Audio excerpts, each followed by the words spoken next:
Finalement, comment il a fait? Comment il a fait, Lilian, pour prendre minimum 25% de force sur ses performances et il a réussi à augmenter son back squat de 61%. J'ai mis les stats ici. Donc là, on va voir d'où il est parti et jusqu'où il est allé. Donc en fait, c'est simple, on a fait des tests, hein, les entraînements, ils sont en bas là, phase 1, phase 2, phase 3.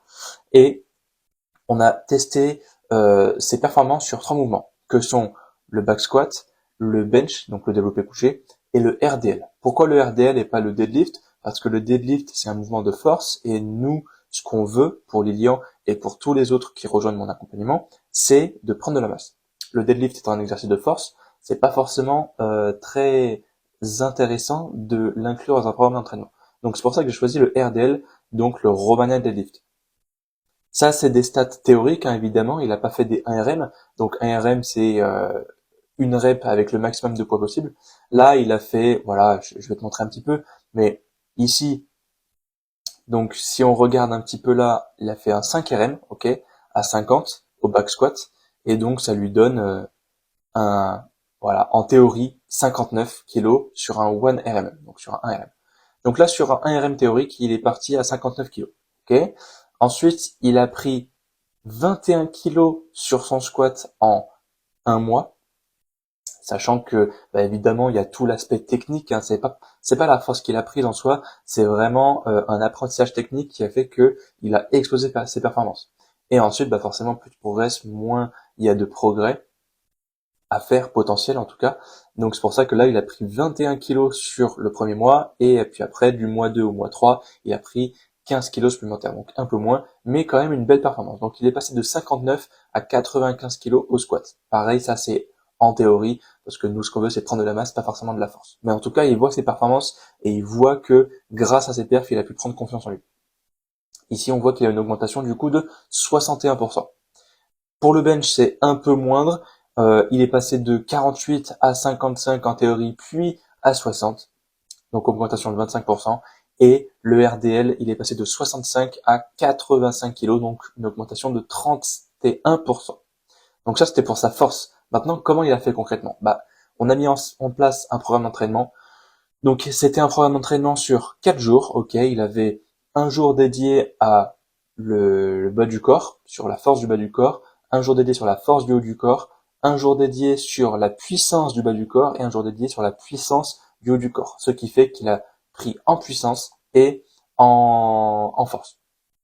Donc là, pareil, il avait ses exercices à faire, back squat, RDL, reverse Nordic curl, pattern de flexion de genou. Alors que là, c'est un pattern de flexion de hanche, enfin d'extension de hanche, pardon. Donc voilà, il a pu faire plein de choses et on a fait vraiment un programme complet pour qu'il puisse justement progresser sur tous ces points-là. Donc concrètement, qu'est-ce qu'on a fait? Donc là, tu vois qu'on a commencé par un 5RM, puis après je lui ai fait faire un drop set, etc. Enfin un back off set. Donc en gros, on a diminué le poids, mais on a augmenté les répétitions. Mais concrètement, si on va un peu plus loin, ce que je fais moi en général et ce que j'ai mis en place avec Lilian, c'est que on a mis des EMOM, ok.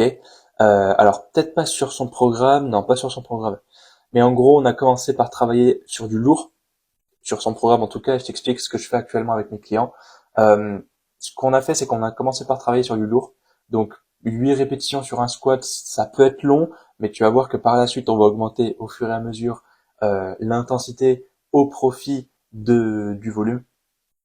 Donc voilà, on a fait ça à peu près sur tous les mouvements. Tu vois, là, on a fait du back squat, bench incliné ici à la Smith Machine. Et puis pareil, après, comme c'est du bas du corps, bah, on a fait back squat, RDL Smith Machine, reverse Nordic curl, enchaîné, c'est comme ça que je le marque. Et puis après, il devait enchaîner 3 exercices, leg curl couché, adduction, abduction de hanche. Sur la partie haut du corps de la force, enfin la force du haut du corps, on a commencé par du bench incliné, ok. On a enchaîné 2 exos, un mouvement pour le dos des chin-up et un mouvement pour les pecs des bench halters. Pareil, on a fait un superset, on a enchaîné 2 exos, un mouvement pour le dos, un mouvement pour les pecs, et puis après un mouvement pour les triceps et un mouvement pour les biceps. Comme ça, il est vraiment complet dans sa manière de s'entraîner. Et puis pareil, là c'était un peu plus light. en somme, et on a mis un peu des fessiers pour le bas du corps du deuxième jour. On a changé de pattern ici, donc un pattern de poussée, oui, mais on a changé de variante de squat par rapport à sa force du bas du corps. Ici, leg curl assis, pattern de flexion de genoux en forte tension d'étirement. Ici, un peu d'abdos et de renfort adducteur, et puis là, des renforts abducteurs. Pour la partie bas du corps, ici, ce qu'on a fait, c'est du bench Smith Machine explosif. Ok, donc il devait lâcher la barre et, et vraiment exploiter au maximum son explosivité. Ici, des tractions explosives avec élastique. Là, on avait du chest press, donc il devait choisir la prise et me la dire. On avait du tirage grand dorsal, excellent exercice pour son grand dorsal justement, extension de triceps et du curl à la barre EZ pour justement avoir deux stimulations différentes pour les biceps et les triceps. Maintenant, par rapport aux semaines suivantes, etc., ce qu'on a fait, c'est qu'on a augmenté soit les répétitions, soit le poids, pour que justement il arrive à ces stats-là de 59 à 95. Et là, tu vois, à la phase 2, on est passé par des EMOM. Donc moi, ce que je te conseille de faire, si tu as 3 mois à dédier à ton objectif, ce que tu fais, c'est que le premier mois, tu vas faire un EMOM de 8 minutes avec 5 reps par minute. Donc les EMOM, ça veut dire every minute on the minute. Et c'est simple, en fait, tu vas mettre un chrono, tu vas mettre 8 séries, tu vas mettre un temps de travail de 1 minute, et toutes les minutes, ça va biper. Ok? Ça va biper. Et moi, je te dis, sur les EMOM de 8 minutes, il faut que tu fasses 5 reps par minute. Donc ça, c'est pour le premier mois. Donc évidemment, tu restes pas à un EMOM de 8 minutes à 5 reps par minute avec le même poids. Il faut que tu augmentes au fur et à mesure le poids des exercices.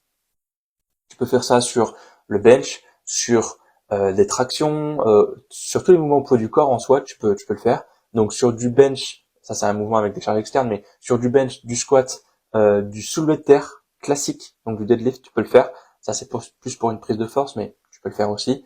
Et puis après sur les mouvements au poids du corps, traction, dips, pompe, tu peux le faire aussi. Après il faut mettre le poids qui va en conséquence. Parce que 5 reps, pour certains, bon ça peut être difficile, mais d'autres ça peut être très facile. Donc tu vois que par exemple sur des pompes, 5 reps, tu peux mettre un lest de 20 kg sur ton dos, ça va très bien faire l'affaire. Maintenant, c'est tout un aspect logistique à travailler à côté. Donc voilà, premier mois, EMOM 8 minutes, 5 reps par minute. Deuxième mois, on rajoute 2 minutes. Donc EMOM 10 minutes, mais par contre on diminue d'une rep. Donc EMOM 10 minutes, 4 reps par minute.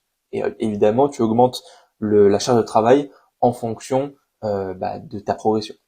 Et le troisième mois, tu vas faire un EMOM de 12 minutes avec 3 reps par minute. C'est ce que je lui ai mis ici, tu vois. EMOM 12 minutes, 3 reps par minute. Donc là, il devait faire 3 reps à 60 kg par minute pendant 12 minutes. Puis évidemment, il y avait le RPE qui était corrélé pour justement qu'on arrive bien à planifier les entraînements.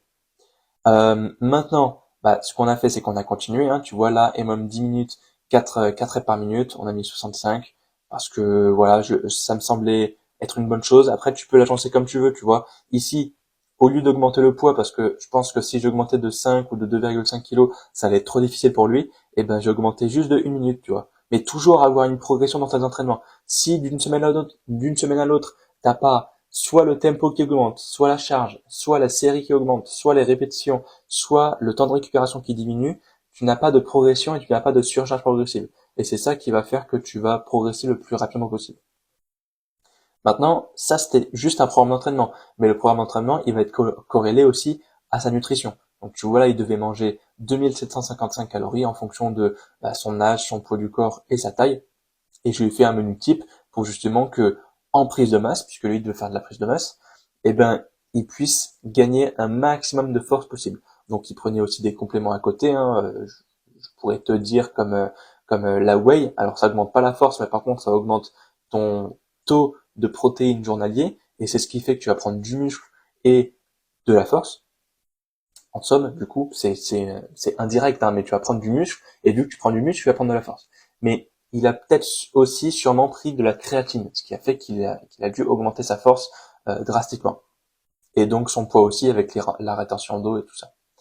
Voilà, si tu as des questions, t'hésites pas. Évidemment, ça a été mené avec un accompagnement bien rodé, auquel on a fait des appels toutes les semaines pour justement que ils me disent est-ce que c'est trop dur, est-ce que c'est trop difficile. Et moi, j'ai adapté les exercices en fonction de tout ce qu'il m'a dit. Et puis à la fin, il y avait des tests évidemment de 5RM pour voir s'il a progressé sur sa force en général. J'espère que ça t'a plu mon samouraï, on se retrouve sur une prochaine vidéo. Tchuss.